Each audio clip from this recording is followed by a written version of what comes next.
जोहार, नमस्कार। जोहार टीवी 9 में आप सभी का स्वागत है। इस वक्त डुमरी विधानसभा क्षेत्र के डुमरी में ही मौजूद हैं और यहाँ पे अभी अभी ओवैसी का सभा समाप्त हुआ है और हमारे साथ यहाँ पे युवा साथी हैं, उनसे बात करने की कोशिश करेंगे। आज का सभा ओवैसी क्या कुछ कर पाएंगे यहाँ डुमरी विधानसभा में, ज़रा बताएंगे। हाँ बिल्कुल, देखिए सबसे पहले कि जो ओवैसी हैं वो एम के पार्टी के चीफ हैं और यहाँ पे सबसे पहले उन्होंने यहाँ आके कहा कि देखिए अगर हमको वोट दीजिएगा तो हम यहाँ पे जो एजुकेशन सिस्टम है और बहुत सारे क्या है कि हमारे यहाँ 60-40 जो नीति है तो वो उनको क्या करेंगे, उनको वो ख़त्म करेंगे। यहाँ जो जेएमएम का है वो लोग बोल रहे हैं कि एनडीए और इंडिया का पार्टी ही चल रहा है, दो ही को टक्कर है, यहाँ तीसरा पार्टी नहीं आ सकता। देखिए अगर बात किया जाए एनडीए और इंडिया का तो यहाँ पे जो आसू पार्टी है और यहाँ पे जो हेमंत सोरेन की पार्टी है, अगर देखें तो मतलब यहाँ पे जो मुसलमान की आबादी बहुत ही कम है, 40% आबादी मतलब 40,000 की आबादी है और जो हमारे हैं मतलब महतो की आबादी लगभग मान लीजिए कि 1,20,000 की आबादी है और जो हमारे यहाँ हो गए हैं मांझी और जो एसटी जो मतलब बिलो कास्ट में आते हैं उनकी आबादी लगभग वही मतलब 60,000 की आबादी है। तो अगर देखा जाए कि अगर मुसलमान चाहे कि हम एकजुट होकर अगर ओवैसी को वोट मारते हैं तो ये निकल सकता है। अगर मुसलमान बढ़ जाए वोट तो फिर ये दिक्कत हो जाएगा।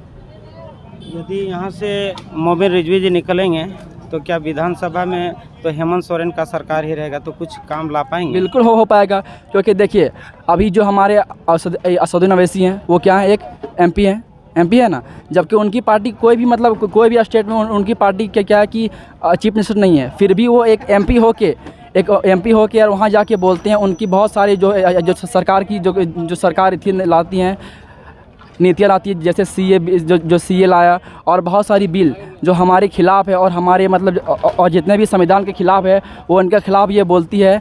और क्या है कि अगर ये एमएलए अगर बनते हैं तो जाहिर सी बात है भले ये मतलब क्या बोलते हैं उसको उस सीएम मतलब बन नहीं पाएंगे, लेकिन क्या कि वहाँ जाके लोकसभा में ये अपनी बातों को उठाएंगे, हो सके इनकी बातों को लोग सुने और उसके आधार पर लोग वोट दें और हो सके कि और एमएलए बढ़ जाए।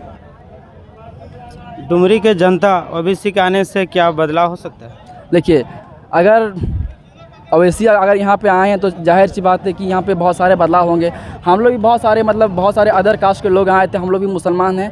हम लोग भी पहले सोच रहे थे, बहुत सारे लोग सोच रहे थे कि हम लोग कोई आंसू में वोट मारेगा, कोई जेएमएम में वोट मारेगा, लेकिन जब यहाँ पे आए तो हम लोग को लगा कि नहीं, जो जेएमएम है 20 साल से यहाँ पे हुकूमत कर रही है, बहुत सारी ऐसी चीज़ है जो मतलब यहाँ पे बहुत गलत हो रहा है। आज क्या हुआ, हमारे Jharkhand Jagannath Mahato inter science college में क्या हुआ, एक लड़की का दाखिला करवाने गए, समझें, तो वहाँ क्या हुआ कि उनको बोला गया कि आप नकाब पहन के नहीं आ सकते। अगर ये बात फैक्ट नहीं है तो आप पता कीजिए, जब यहाँ जो नकाब पहनने के लिए यहाँ पे अलाउ नहीं किया है, तो यहाँ पीएन कॉलेज है, झारखंड कॉलेज है और जितने भी मतलब और संत कोलंबस हर जगह नकाब अलाउ है, लेकिन यहाँ पे जगन्नाथ महतो के होते हुए बावजूद यहाँ पे आज मुसलमानों को देखिए इस तरह किया जा रहा है, नकाब में अलाउ नहीं किया जा रहा है।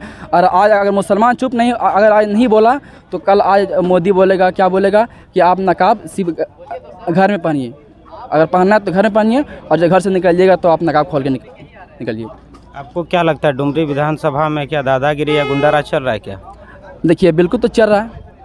अभी आप देखें, अभी सिर्फ यहाँ डुमरी में नहीं पूरे झारखंड में चल रहा है। आप अभी देखें वहाँ पे मुसलमानों को मार दिया गया, अशफाक के नाम का इस व्यक्ति था रामगढ़ का, वहाँ पे मार दिया गया।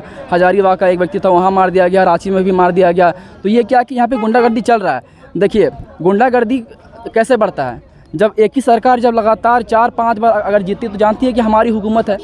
अगर हम कुछ भी मगर मुद्दा उठाएंगे तो जाहिर सी बात है कि हमारे जो ऐसी है ये, अगर कोई मान लीजिए अगर कोई एक मतलब एमएलए अगर मुद्दा को उठाता है लोकसभा में, तो जाहिर सी बात है कि हमारे बहुत सारे ऐसी हैं एमएलए हैं, वो मुद्दा को दबा देंगे। तो ये जाहिर सी बात है, जिस एरिया में चाहे वो बीजेपी रहे या कोई भी रहे, अगर लगातार वो जीत रही है तो वहाँ पर क्या होगा कि गुंडागारी होगा।